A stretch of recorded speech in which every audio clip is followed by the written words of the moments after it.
नमः संस्कृताय प्रिय संस्कृत मित्राणि। संस्कृत सेवा में आप सभी का स्वागत है। हम लोग हल कर रहे हैं टीजीटी के लिए प्रैक्टिस सेट, जिसमें भाग 3 हल कर रहे हैं। कौन सा भाग? भाग 3 हल कर रहे हैं। और भाग 3 में हम लोगों ने 100 प्रश्नों तक हल कर लिया है। आज 101 से 125 प्रश्न हल करेंगे। कौन सा? 101 से 125 तक हम लोग प्रश्नों को हल करेंगे। तो आइए हम लोग देख लेते हैं कि 101वां में कौन सा प्रश्न दिया है। अभिज्ञान शाकुंतलस्य अनुसारम दुहित्र जनस्य इति पदस्य विशेषणम अस्ति। अभिज्ञान शाकुंतलम के अनुसार दुहित्र जन इस पद का विशेषण है। बताइए, दुहित्र जन पद का विशेषण है। बताइए, शकुंतलया। क्या शकुंतलया? क्या शकुंतलया? शकुंतला का, शकुंतला से संबंधित है। अनुसुया, क्या अनुसुया का है। प्रियंवदया, क्या प्रियम बदा का है। क्या गौतम्या, क्या गौतमी का। तो प्रियंवदया होना चाहिए, प्रियंवद्या लिखा है। प्रियंवदया, ठीक है। क्या प्रियंवदया। तो अब बताइए किसका होगा। खटाखट आप 101 का उत्तर बताएंगे कि इसमें गुरुजी किसका उत्तर आपका सही जाएगा। तरातर उत्तर लगा देंगे। तो यहाँ पर दुहित्र जनस्य जो है ना, ये शकुंतला के लिए आया हो। किसके लिए आया हुआ है? शकुंतला के लिए आया हुआ है। तो उत्तर आपका ए सही हो जाएगा। प्रियंवदा और अनुसुईया शकुंतला की सखियाँ हैं, और गौतमी जो है आश्रम के अध्यक्षा हैं। तो उत्तर आपका ए सही हो जाएगा। सोमरात कस्मिन् ग्रंथस्य पात्रम अस्ति। सोमरात किस ग्रंथ का पात्र है?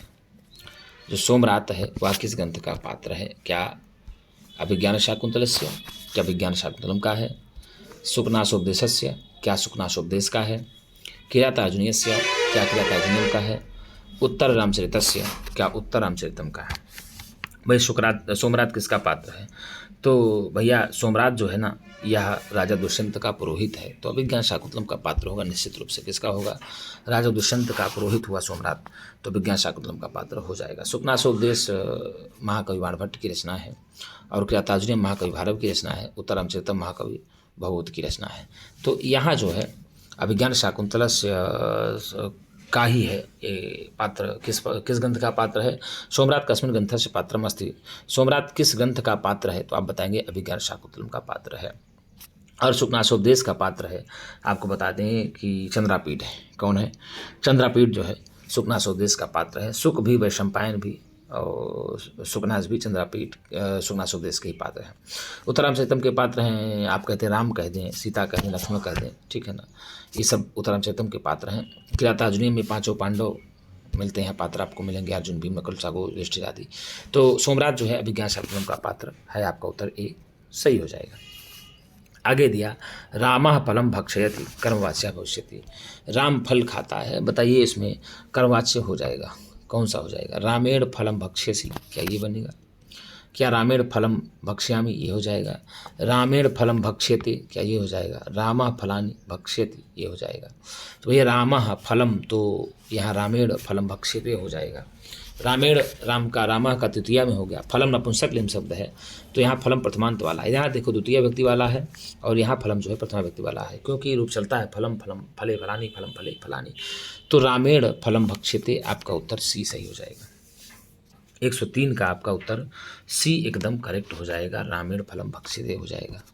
आगे दिया, इतः स्वपिति केशवः कुलम इतः तदीयदुषाम इत्यस्मिन् पंक्तौ केशवः पतिन संपदा अस्ति। अर्थात इधर केशव सो रहे हैं, भगवान विष्णु सो रहे हैं, और विष्णु के बगल में ही इनके शत्रु सो रहे हैं। इत्यस्मिन् पंक्तौ, इस पंक्ति में केशवः पदस्य पदेन संबद्धा अस्ति। केशव पद से किसका संबंध है? क्या शिवेन, क्या शिव से है। विष्णुना, क्या विष्णु से है। ब्राह्मणेन, क्या ब्रह्म से है। नारदेन, क्या नारद से है। तो भैया विष्णुना, विष्णु से है। क्या है? विष्णु से हो जाएगा। 104 का अर्थ आप सीधे सीधे उत्तर लगाएंगे बी। इतः स्वपिति केशवः कुलम इतः तदीयद्विषाम। इस पंक्ति में जो केशव शब्द का संबंध है विष्णु से होता है। अर्थात यहाँ पर जो है आप समुद्र में जब लक्ष्मी निकलती है, ठीक है ना, तो चर्चा आती है कि इधर समुद्र में ही भगवान श्री कृष्ण भी भगवान विष्णु भी सोते हैं, और उनके बगल में शत्रु भी सोते हैं, ऐसी चर्चा। तो बी आपका उत्तर सही हो जाएगा। मेघदूतानुसारम दीर्घी कुर्वन् पटुमदकलम पूजितम सारसानाम अस्मिन् पंक्तौ नद्याः वर्णमस्ति। इस पंक्ति में किस नदी का वर्णन है? क्या रेवायाः, क्या रेवा का है।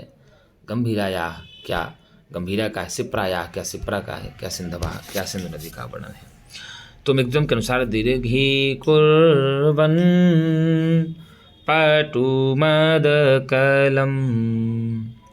कूजेतं सारसानाम।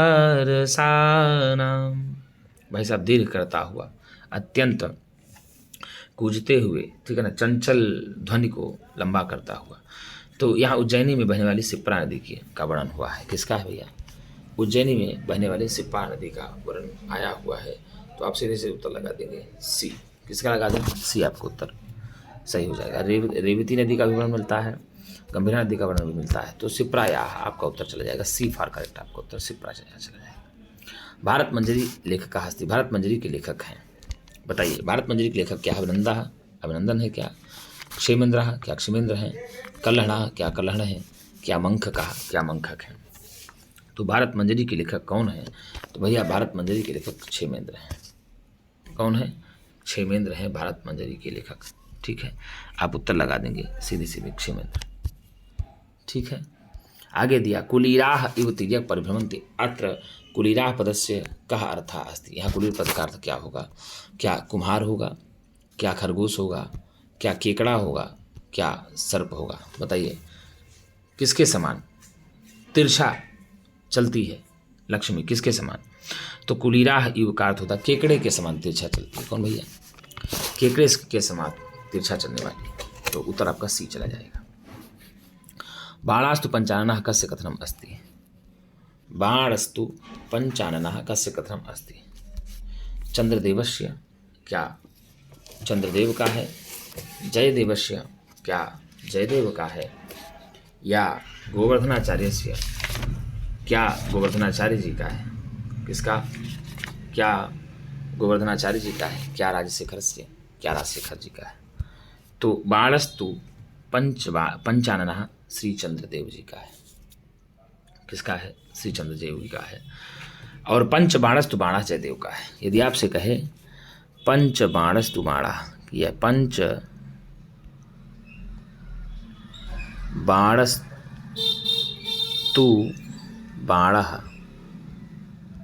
जो पंच बाणस्तु बाणा है ये जयदेव का है, और बाणस्तु पंचाननः ये श्री चंद्रदेव का है। आपको बता दें बाणभट्ट के बारे में यदि जानकारी आप लोग लेते हैं तो इनके पिता रहे चित्रभानु। कौन रहे? पिता इनके रहे चित्रभानु, और पितामह इनके अर्थपति रहे, और इनकी माता जो है ना राजदेवी थी, और कहा जाता है कि कवि मयूर भट्ट की बहन थी। इनके पुत्र भूषण भट्ट या पुलेन्द्र भट्ट भी थे, जिनका नाम पुलेन्द्र भट्ट भी मिलता है। इनकी बहन का नाम मालती था। बाणभट्ट के दो भाई भी प्राप्त होते हैं, जिनका नाम था चित्रसेन और मित्रसेन थे। और बाणभट्ट की यदि आप बता दें आपको कि बाणभट्ट की यदि उक्ति आप बात करेंगे तो गुरुजी रीति पांचाली रीति है। कौन सी रीति है? पांचाली रीति। इनको बाण को ही राजा हर्ष ने अपनी सभा में महान एम्बुजंगा कहा था, बहुत चरित्र भ्रष्ट कहा था, बहुत चरित्र भ्रष्ट कहा था। और इसी से पता चलता है कि हर्ष के ही काल के ये रहे होंगे। और बाण का समय लगभग 7वीं शताब्दी का ईस्वी का पूर्वार्ध माना जाता है। और इनकी रचना जो है कादंबरी मिलती है, कथा मिलती है, हर्षरितम आख्यायिका मिलती है, चंडी शतका जो है मुक्तक का भी मिलता है, और मुकुट तारितक इनका नाटक मिलता है, पार्वती परिणय भी इनका नाटक मिलता है, बाणभट्ट का ही मिलता है। और बाणभट्ट के बारे में जो बता दें आपको ना गुरुजी, भट्ट बाणस्य भारतीम गंगा देवी जी कहती हैं। कौन कहती हैं? भट्ट बाणस्य भारतीम गंगा देवी कहती हैं। और बाणी बाणस्य मधुरशीलस्य धर्मदास जी कहते हैं।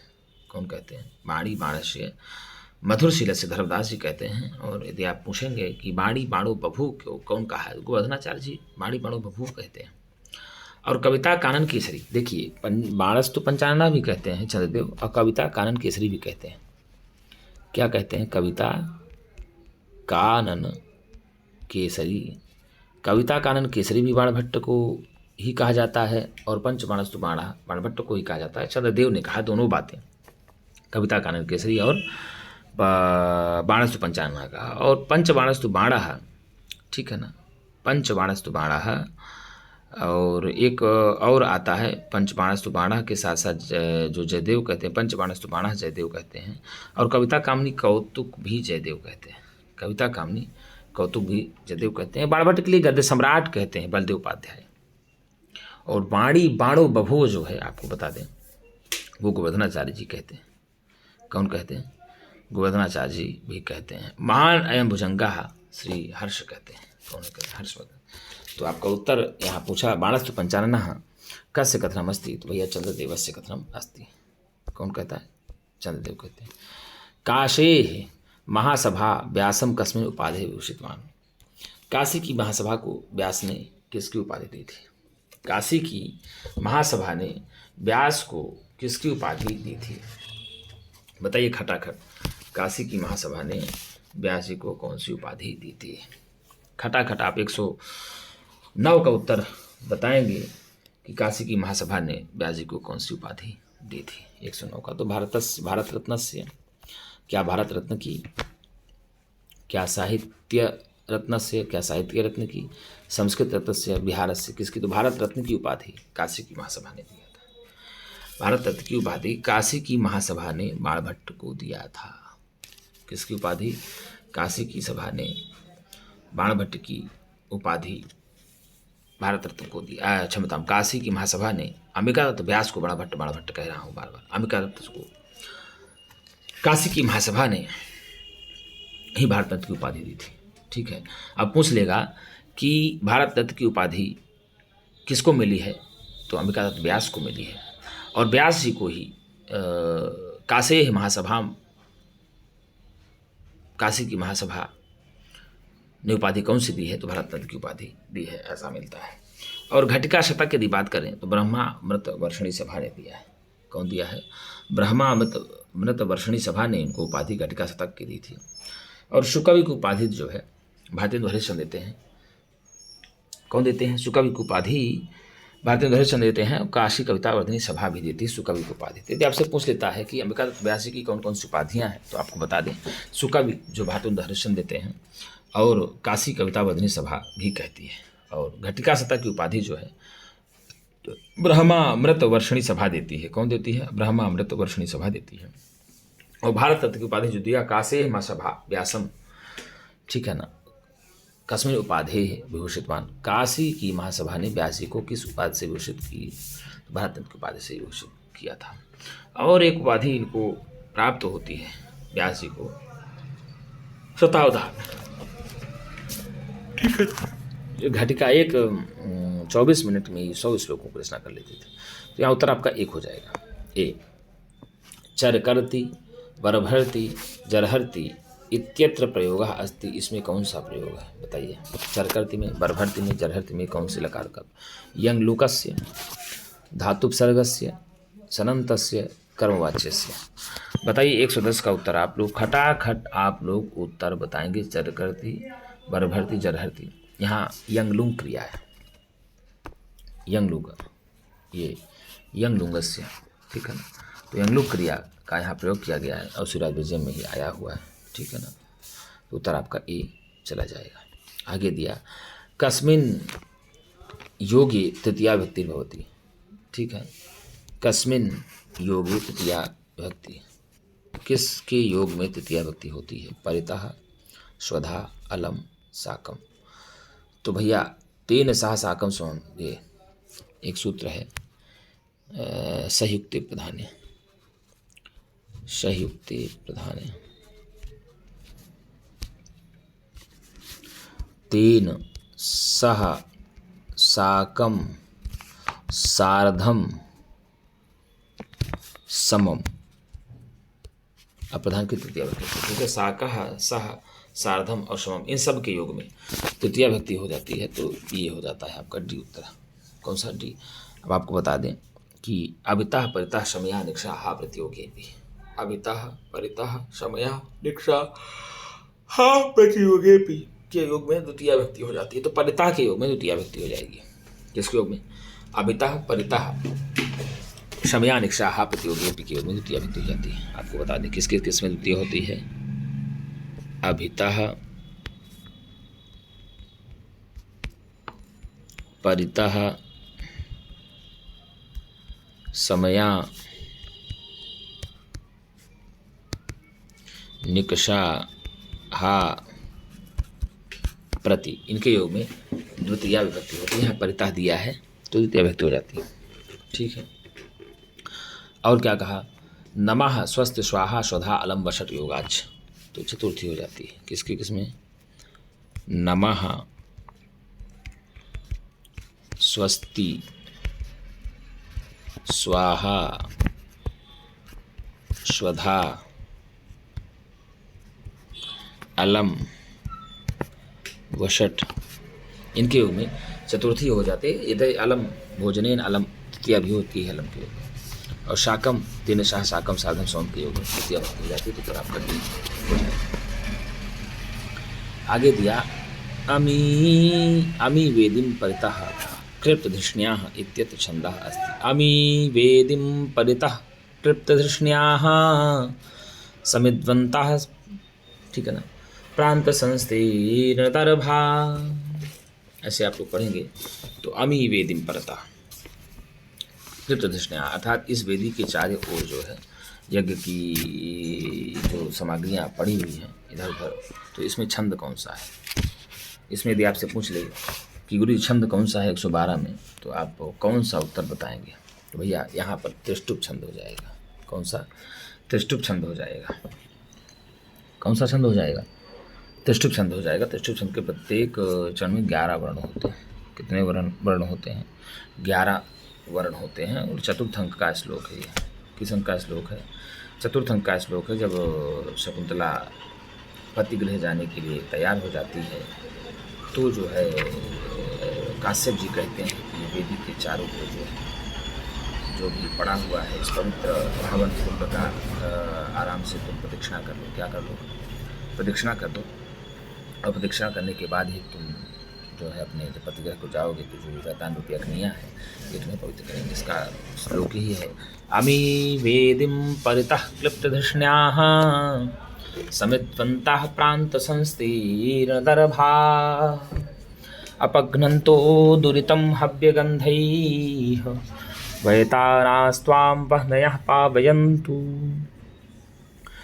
ये ऋग्वेद के छंद में बने श्लोक से ही आशीर्वाद देते हैं। कौन भैया, काण्व जी अपनी पुत्री शकुंतला के लिए, हे पुत्री, ये समुदायों से जलती हुई वेदी के चारों ओर बिखरी हुई या प्रतिष्ठित किनारे पर बिछे हुए कुशों से युक्त यज्ञीय अग्नियाँ हव्य वस्तुओं की सुगंध से पापों विघ्नों को नष्ट करती हुई तुम्हें क्या करें, पवित्र करें, ऐसा वो कहते हैं। तो यहाँ त्रिष्टुप छंद है। कौन सा छंद है, त्रिष्टुप छंद है। और त्रिष्टुप छंद के प्रत्येक चरण में 12 वर्ण होते हैं, 12 मात्राएं होती हैं। अब शायद इंद्रभद्रा ये तो जगौगा, ठीक है ना, उपेंद्र वज्जा जतजास उपेंद्र वज्जा प्रथम लगो लक्षण उक्ता वसंत तिल का जगौगा, यहाँ ये हो जाता है। तो आपका उत्तर चला जाएगा त्रिष्टुप से, आपका उत्तर सही हो जाएगा। आगे दिया प्रत्यर्पितन्यास पदे समासा अस्ति। प्रत्यर्पितन्यास पदे समासा अस्ति, बताइए। तत्पुरुष समासः, द्वंद्व समासः, बहुव्रीहि समासः, द्विगु समासः।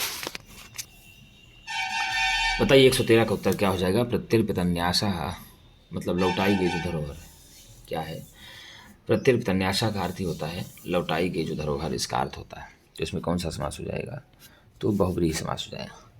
क्या है गुरु जी, बहुव्रीहि समास हो जाएगा। इसको कण्व जी बोलते हैं। कौन बोलते हैं, कण्व जी बोलते हैं। ये आपसे पूछ ले, प्रत्यर्पितन्यास इवांतरात्मा, अंतिम श्लोक है। कौन सा है, अंतिम श्लोक। कण्व जी कहते हैं, अर्थो हि कन्या परकीय एव तामद्य संप्रेष्य परिग्रहीतुः जातो ममायं विशदः प्रकामं प्रत्यर्पितन्यास इवांतरात्मा। काश्यप जी कहते हैं कि कन्या जो है ना वस्तुतः पराई धन होती है। आज उसको पति के पास भेजकर मेरी यह जो अंतरात्मा है ना उसी प्रकार से अत्यंत आह्लादित हो रही है, अत्यंत प्रसन्न हो रही है। जैसे कोई व्यक्ति धरोहर को लौटा दे समय धरोहर रखने वाले का मन प्रसन्न होता है, उसी प्रकार से कहते हैं प्रत्यंत मतलब लौटाई गई वस्तु, ठीक है ना। तो यहाँ बहुव्रीहि समास हो जाएगा।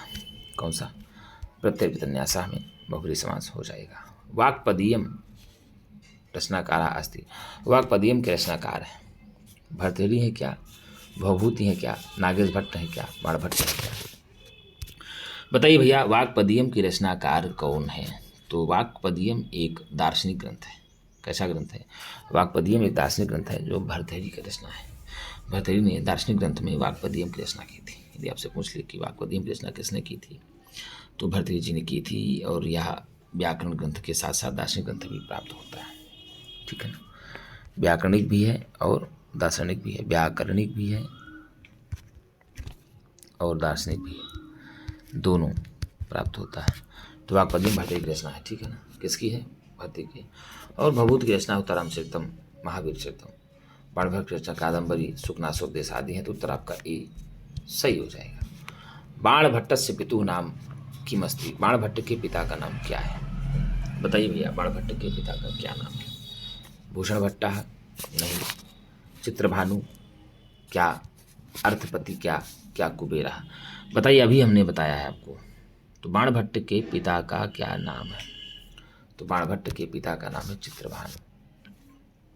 किसके पिता का नाम है? चित्रभानु। तो आपको बता दें, बाणभट्ट के पिता का नाम है चित्रभानु। आपको बता दें, बाणभट्ट के पितामह है अर्थपति। अर्थपति कौन है? पितामह है ये, पितामह हुए अर्थपति। और पिता का नाम है चित्रभानु। क्या नाम है? चित्रभानु। माता इनकी राजदेवी है। माता कौन है? बाणभट्ट की। तो बाणभट्ट की माता है राजदेवी, पितामह है अर्थपति और पिता है चित्रभानु। और आपको बता दें, भूषण भट्ट, भूषण भट्ट इनके पुत्र हैं। कौन है? भूषण भट्ट इनके पुत्र हैं। भूषण भट्ट कहिए या पुलिंद भट्ट, पुलिन या पुलिन भट्ट इनके पुत्र हैं। और इनकी बहन का नाम मालती है। बाणभट्ट की बहन का नाम क्या है? मालती। तो यदि आपसे पूछ ले कि बाणभट्ट की भगिन्याः नाम अस्ति, बाणभट्ट की बहन का नाम है, तो आप बताएंगे गुरुजी मालती। बाणभट्ट के भाई का नाम, पुत्र का नाम है भूषण भट्ट, पुलिन भट्ट या पुलिंद भट्ट मिलता है। बाणभट्ट के दो भाई भी मिलते हैं, चित्रसेन और मित्रसेन है। यदि आपसे पूछ लेता है कि बाणभट्ट के भाई का क्या नाम है, चित्रसेन और मित्रसेन। एक बाणभट्ट का वंश वृक्ष आपको बता दें, जो बाणभट्ट का वंश चलाता है उसे बताते हैं। पहले वत्स आया, वत्स। कौन? वत्स। और ऐसे हम लिखते हैं, नहीं इसे मजा नहीं देगा, वत्स, उसे नहीं आएगा स्क्रीन में। पहले नंबर पे आते हैं वत्स। और वत्स के ही पुत्र होते हैं कुबेर। कौन गुरुजी? वत्स के ही पुत्र होते हैं कुबेर। और कुबेर बता दें आपको ना, कर्मकांड से युक्त और शुद्ध शास्त्रों के गुणों से संपन्न थे। और कुबेर के पुत्र होते हैं पाशुपत। कौन? पाशुपत। तो वत्स, कुबेर, पाशुपत आते हैं। और पाशुपत के पुत्र आते हैं अर्थपति। कौन? पाशुपत के बाद आते हैं अर्थपति। अर्थपति, इनके 11 पुत्र होते हैं। कितने पुत्र हैं?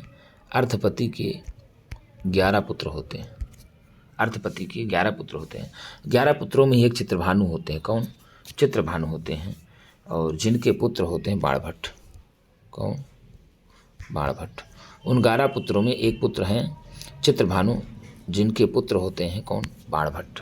तो बाणभट्ट के यदि पिता का नाम आपसे पूछ ले तो आप बताएंगे चित्रभानु। और पितामह यदि पूछ ले आपसे तो आपने सीधे बताएंगे अर्थपति। कौन गुरुजी? अर्थपति। तो पितामह इनके हैं अर्थपति, ठीक है। वत्स, कुबेर, पाशुपत, अर्थपति, चित्रभानु, बाणभट्ट, ठीक है। इस प्रकार से इनका चलता है। बाणभट्ट के पुत्र हुए भूषण भट्ट। कौन से? भूषण भट्ट। और पुलिन भट्ट या पुलिंद भट्ट भी प्राप्त होते हैं। तो इस प्रकार से पूरा बाणभट्ट का वंश परिचय आप लोगों ने देखा। यहाँ इसलिए पूछा, बाणभट्ट से पितुः नाम किम अस्ति? चित्रभानु अस्ति। पितामह से नाम किम अस्ति? तो अर्थपति है। भूषण भट्ट किम कहा अस्ति? तो पुत्र अस्ति। इस प्रकार से आपका उत्तर चला जाएगा बी। क्या चला जाएगा? बी। और बाणभट्ट 7वीं शताब्दी ईस्वी के लगभग पूर्वार्ध हैं। किसके? 7वीं शताब्दी ईस्वी के पूर्वार्ध माने जाते हैं बाणभट्ट। तो यहाँ बाणभट्ट से पितुः नाम किम अस्ति? तो बाणभट्ट से पितुः नाम चित्रभानु अस्ति। जानामि त्वां प्रकृतिपुरुषं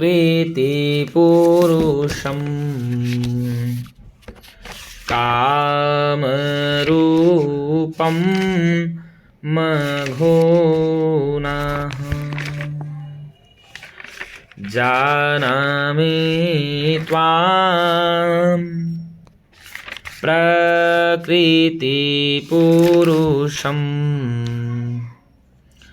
कामरूपम मघोनः, अर्थात मैं तुमको जानता हूँ। क्या करता हूँ? जानामि त्वाम प्रकृति पुरुषम कामरूपम मघोनः, मैं तुमको अपनी स्वेच्छानुसार आकृति को धारण करने वाले हजारों नेत्र इंद्र का प्रमुख व्यक्ति मानता हूँ। क्या कहा? काम रूपम मघोनः, इंद्र का प्रमुख व्यक्ति मांगता हूँ, अपने अनुसार हजारों रूप को धारण करने वाला है मेघ। तो यह तत्र या मघोना पद से अर्थास्ति, यहाँ पर मघोना पद का क्या अर्थ होगा? कुबेरः यक्षः मेघः, कुबेरः यक्षः मेघः इंद्रः। तो भैया यहाँ पर मेघ इंद्र होगा। क्या होगा? इंद्र होगा। 116 का उत्तर जाएगा इंद्र।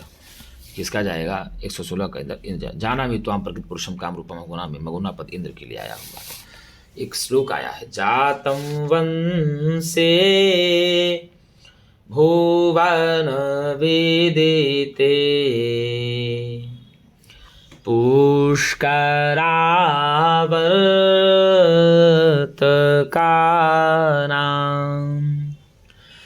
जानामि त्वां प्रकृतिपुरुषं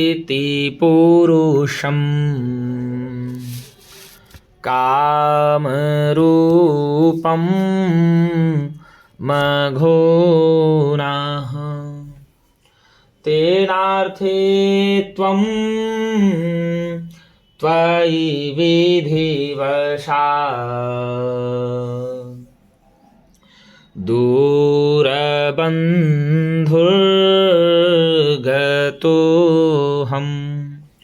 याञ्च्यामोघा वरमधिगुणे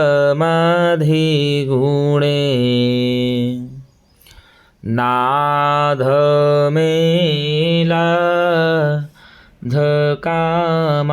यक्ष कहता है, हे मेघ, मैं तुमको विश्व में विख्यात पुष्कर एवं आवर्तक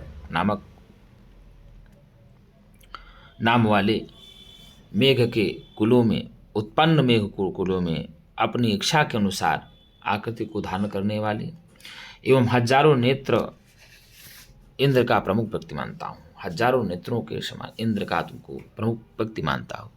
इसी कारण से दुर्भाग्यवशात भार्या से युक्त हुआ मैं तुमसे प्रार्थना करता हूँ, क्योंकि जो अधिक गुण युक्त व्यक्ति से की गई याचना होती है ना, वह फलवती ना होने पर भी, अत्यंत फल ना मिलने पर भी उत्तम कोटि की होती है। लेकिन यदि नीच व्यक्ति से के विषय में यदि याचना हमारी सफल भी हो जाए तो वो ठीक नहीं होती है, ऐसा यक्ष कहता है मेघ से। और यहाँ पर मघोना इंद्र कहा गया है। तो इंद्र के हजारों पुरुष के समान उसको कामरूप अपनी इच्छा अनुसार धारण करने वाला प्रमुख पुरुष बताया है। आगे दिया, राध ईक्ष च धातु नाम योगे राधि छियोर यस्य प्रश्न अस्मिन् सूत्रेण संज्ञा होती। राध और ईक्ष धातु के योग में कौन सी संज्ञा होती है? राध और ईक्ष धातु के योग में कौन सी संज्ञा हो जाती है? तो आपको बता दें, तुरंत बताइए। अधिकरण संज्ञा होगी क्या? संप्रदान संज्ञा, कर्म संज्ञा, करण संज्ञा। तो राध और ईक्ष धातुओं के प्रयोग में कौन सी संज्ञा होती है? तो आप उत्तर लगाएंगे सीधे सीधे संप्रदान संज्ञा। क्या है? संप्रदान संज्ञा। आपको बता दें, इसका मतलब होगा कि राध और ईक्ष धातु के योग में जिसके विषय में भी शुभ और अशुभ विषय प्रश्न पूछा जाए। क्या कहा? राध और ईक्ष धातुओं के प्रयोग में राधे यस्य प्रश्न सूत्र कहता है कि राध और ईक्ष धातु के प्रयोग में जिसके विषय में शुभ और अशुभ विषय जो प्रश्न पूछा जाता है उसकी राधिक्षोर यस्य प्रश्न सूत्र से ही संप्रदान संज्ञा हो जाती है। कृष्ण राधे ईक्षतेवा। तो यहाँ पर उत्तर आपका संप्रदान चला जाएगा। ठीक है। कर्त कर्णो स्थितिया, कर्ता और कर्म तृतीया व्यक्ति होती है। अधिकरण आधारोधिकरणम, ठीक है ना। आधारोधिकरणम, आधार की अधिकरण संज्ञा होती है। और अधिकरण सप्तमी, सप्तम अधिकरणे चा, अधिकरण में सप्तम व्यक्ति होती है। कर्तुरीप्सी ततमम कर्म, कर्म संज्ञा हो जाती है। कर्तु ईप्सिततमं कारकम कर्म संज्ञम स्यात्। कर्ता अपनी क्रिया के द्वारा जिसको सर्वाधिक प्राप्त करने की इच्छा रखता है उसकी कर्म संज्ञा हो जाती है। तो राध और ईक्ष धातु के प्रयोग में जिसकी क्या कुछ बहुत प्रशंसा अथवा निंदा जब किया जाता है, शुभ और अशुभ विषय प्रश्न पूछे जाए, शुभ और अशुभ विषय प्रश्न पूछे जाते हैं, तो उसमें राधिच्युर्यस्व प्रश्न से चतुर्थी व्यक्ति होती है, संपदान संज्ञा हो जाएगी। तो आपकी कौन संज्ञा होगी? संपदान संज्ञा हो जाती है। और संपदानी चतुर्थी जिसकी जिसकी संपदान संज्ञा होगी उसमें संपदानी चतुर्थी से चतुर्थी व्यक्ति हो जाती है। तो यहाँ पर भी उत्तर आपका सही हो जाएगा। सार्गिन्धनजयः सार्गिन्धनजयः सार्गिन्धनजयः इत्यत्र संधि अस्ति। यहाँ पर संधि है। कौन सी संधि होगी? क्या ष्टुत्व संधि होगी, क्या जस्तु संधि होगी, क्या चरत्व संधि होगी, क्या शुत्व संधि होगी? बताइए सार्गिन्धनजयः में कौन सी संधि होगी? तो भैया आप पहले अलग कर लीजिए, अलग ही है। तो सार्गिन्धनजयः सार्गिन्धनजयः बना हे विष्णु आपकी जय हो। सार्गिन्धनजयः का अर्थ क्या होता है? सार्गिन मतलब विष्णु भगवान होते हैं और जय मतलब जय हो। हे विष्णु भगवान आपकी जय हो। तो यहाँ पर लगता है स्तुत्व संधि हो जाएगी। कौन सी संधि होगी? स्तोष्णास्तु से शुद्ध संधि सकार तवर्ग सकार चवर्ग काव्याम सकार चवर्ग सकार तवर्ग से योग होने पर सकार और चवर्ग के स्थान पर सकार तवर्ग स्थान हो जाता है। तो तथा धन्ना हो गया। तो यहाँ पर सार्गिन्धनजयः बन गया। ठीक है ना? आपका उत्तर डी सही हो जाएगा। निपात संज्ञा विधायकम सूत्रम अस्ति। निपात संज्ञा विधायक सूत्र है। बताइए कौन कौन सा निपात संज्ञा विधायक सूत्र है? बताइए। चादवे सत्वे प्रादयः या नकोपी ए अथवा बी उभौ दोनों। बताइए निपात संज्ञा विधायक सूत्र कौन सा है? चादवे असत्वे प्रादयः दोनों निपात संज्ञा सूत्र हैं। दोनों ही निपात संज्ञा सूत्र होते हैं। चादवे निपाता प्रादयः। तो ए अथवा बी उभौ हो जाएगा। आपका सी उत्तर सही हो जाएगा। कौन सा गुरुजी? सी आपका उत्तर सही हो जाएगा। तो 119 का सी फॉर करेक्ट हो जाएगा। संज्ञा सूत्रम कति अस्ति। संज्ञा सूत्र कितने हैं? संज्ञा सूत्रम कति अस्ति। संज्ञा सूत्र कितने हैं बताइए। क्या 1, क्या 2, क्या 3, क्या 2, 4? 1, 4, 3, 2 कितने हैं गुरु? संज्ञा सूत्र कितने हैं?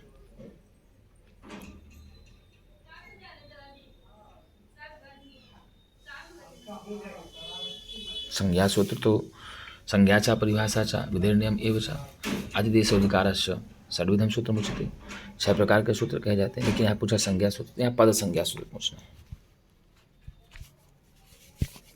पद अपने से जोड़ लेंगे। तो पद संज्ञा सूत्र कितने हैं यदि आपसे पूछ ले तो पद संज्ञा करने वाले सूत्र हैं 4। इसमें टाइप करने के लिए छोड़ दिया। ठीक है ना? पद संज्ञा सूत्र करने वाले कितने सूत्र हैं? तो पद संज्ञा करने वाले 4 सूत्र हैं। कितने सूत्र हैं? 4 सूत्र हैं। आपका उत्तर चला जाएगा बी। आगे दिया आश्रम मृगोयम न हंतव्यो न हंतव्या। आश्रम मृगोयम न हंतव्यो न हंतव्या। अर्थात अयम मृगः आश्रम से अस्ति। यह मृग आश्रम का है, इसको नहीं मारा जाना चाहिए। हे राजन आप इसको मारिए मत, क्योंकि यह मृग जो है आश्रम का है। तो अयम कथनम कस्य अस्ति। यह कथन किसका है? वैखानसस्य। क्या वैखानस का है? कण्वस्य। क्या कण्व का है? सूतस्य। क्या सूत का है? प्रियंवदाया। क्या प्रियंवदा का है? तो भैया वैखानस जी का है। किसका है? वैखानस का है। जब राजा दुष्यंत वही न कृष्ण सारे ददत चक्षुस्त्वयि काजिच्चिकार मृगानुसारणम साक्षात् पश्यामि बिना। तो आपको बता दें जो कृष्ण सार मृग होता है उसके पीछे पीछे दुष्यंत का विरक्त दौड़ता जाता है और वो निशाना साधने में असमर्थ हो जाते हैं। तो जब वो मृग का पीछा करते हुए उसका शिकार करने के लिए जाते हैं तो वैखानस जी दुष्यंत को रोकते हैं। वैखानस जो है आश्रम के सेवक होते हैं, तपस्वी होते हैं। वो आकर के रोकते हैं कि नहीं राजन, ये आश्रम का मृग है, इसको आपके द्वारा नहीं मारना चाहिए। आपके द्वारा इसको नहीं मारना चाहिए क्योंकि यह आश्रम का मृग है और आपको उचित नहीं है, आपको शोभायमान नहीं है कि आप रक्षा करने वाले जीवों के आप ही जीव की प्राणहर्ता बन जाए। तो ऐसा नहीं होना चाहिए। ऐसा वैखानस जी कहता है। कौन कहता है? वैखानस आकर के ही राजा दुष्यंत को मृग की हरण करने से या मृग की हत्या करने से रोकते हैं। कौन रोकते हैं? वही खाना से रोकते हैं, तो उत्तर आपका चला जाएगा ए। कौन सा? ए चला जाएगा। और सूत आप पढ़े हैं, सूत चलता है उसके साथ, दुष्यंत के साथ। कण्व जो है, ये कण्व जो है शकुंतला के पालक पिता होते हैं, इनका नाम काश्यप होता है। प्रियंवदा जो है, प्रियंवदा शकुंतला की सखी होती है। उत्तर आपका है ये, उत्तर आपका सही हो जाएगा। पंचन दशतः कस्मिन् वचने अस्ति? पंचन दशतः किस वचन में है? बताइए। 122 का उत्तर आप बताइए। पंचन और दशम होना चाहिए, यहाँ दस्ता दिया है, गलत दिया है। पंचम और पंचन दशम कस्मिन् वचने अस्ति? किस वचन में है? पंचन से दशम तक। ओह,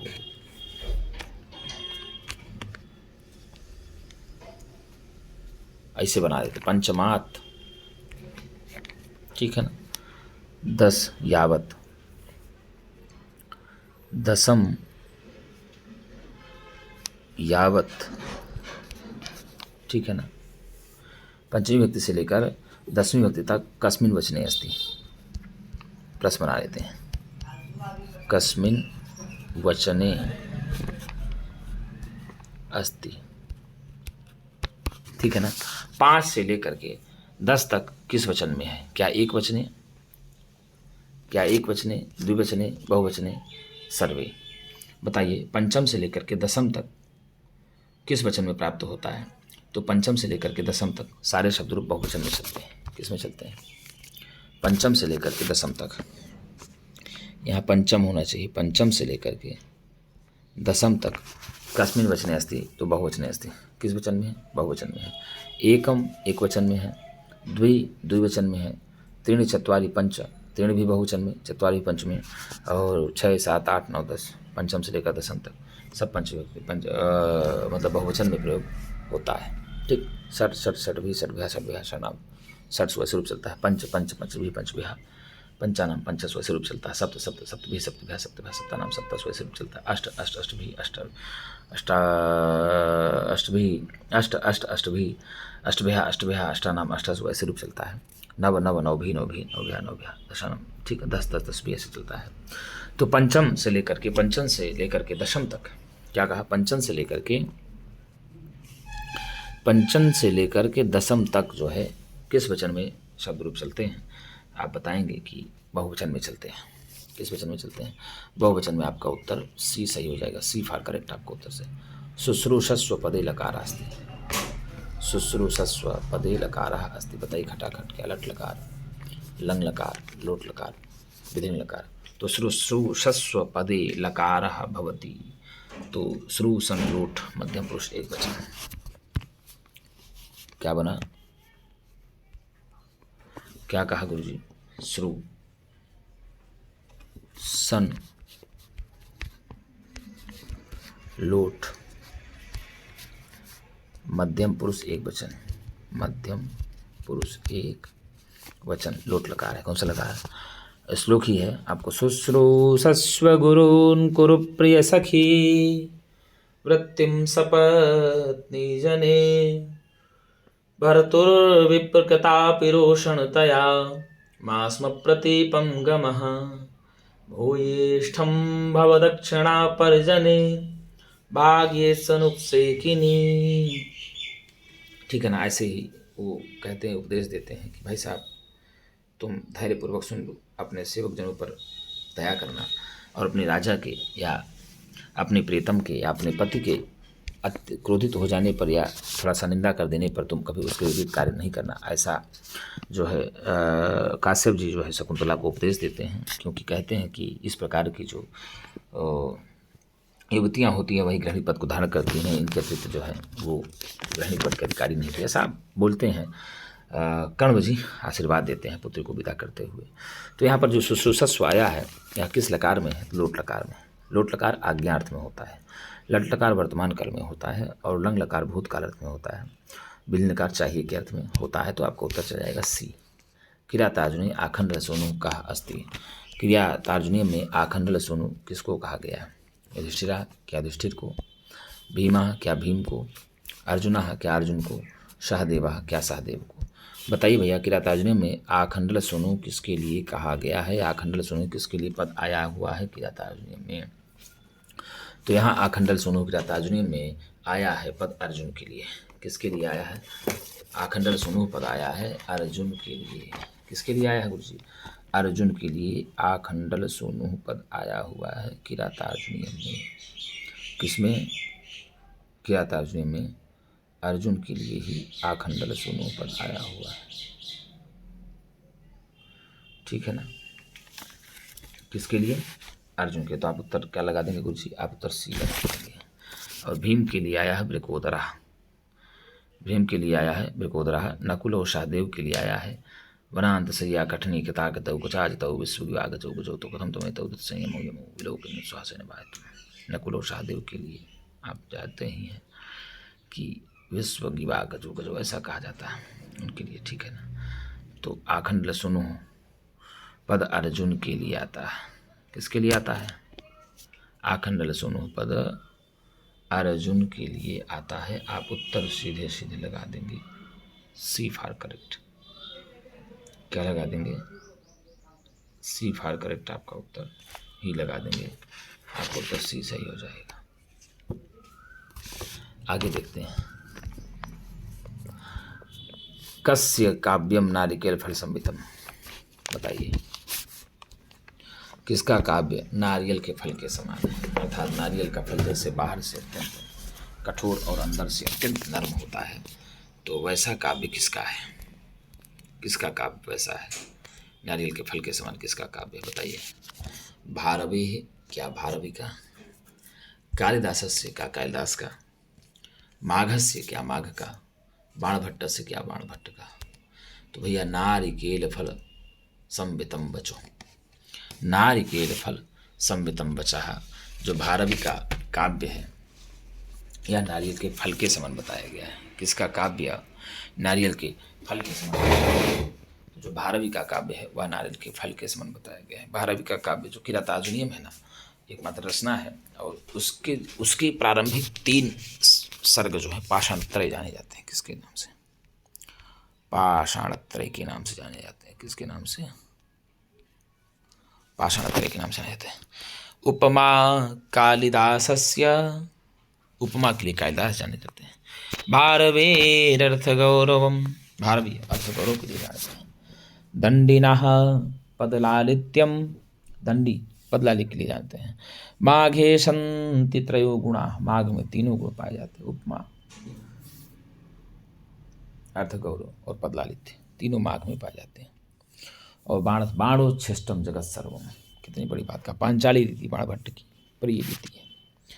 तो कस्य काव्यम नारिकेल फल संवितम बचा होती? किसका काव्य नारियल के फल के समान होता है? जिस प्रकार से नारियल का फल बाहर से अत्यधिक कठोर रहता है किंतु अंदर से बहुत ही कोमल रहता है, ऐसा काव्य किसका है? तो ऐसा काव्य भारवी का है। भारवी का एकमात्र काव्य मिलता है, महाकाव्य किरातार्जुनीय मिलता है, और जिसकी रचना 18 सर्गों में। कितने सर्गों में? 18 सर्गों में रचना लगी गई है। कालिदास की बताए कई रचनाओं का नाम बता दिया। विज्ञान शाकुंतलम, मेघदूतम, विक्रमोर्वशीयम, ऋतुसंहार। ठीक है ना? इस प्रकार से माघ की रचना है शिशुपाल वधम, बाणभट्ट, कादम्बरी और सुखदासोपदेश,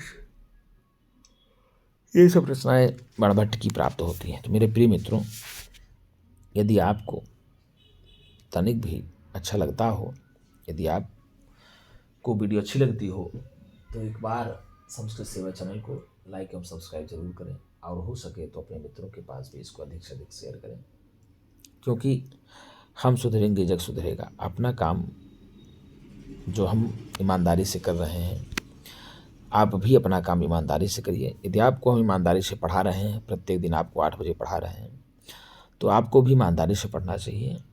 और यदि संस्कृत सेवा से आप लाभ ले रहे हैं, तो संस्कृत सेवा में एक सेवा ज़रूर दे दीजिए। आप भी चैनल को लाइक और सब्सक्राइब जरूर कर दीजिए। आप गुरु जी बोलें तभी आप सब्सक्राइब करें, तो थोड़ा सा आपको भी समझना चाहिए। आप लोग भी विवेकशील प्राणी हैं। जब आप इसको 1000+ ले जाएंगे और इसको अच्छा करेंगे, तो हम सोच रखे हैं कि अब थोड़ा सा फिर से विभागीय कार्य बढ़ जाएंगे।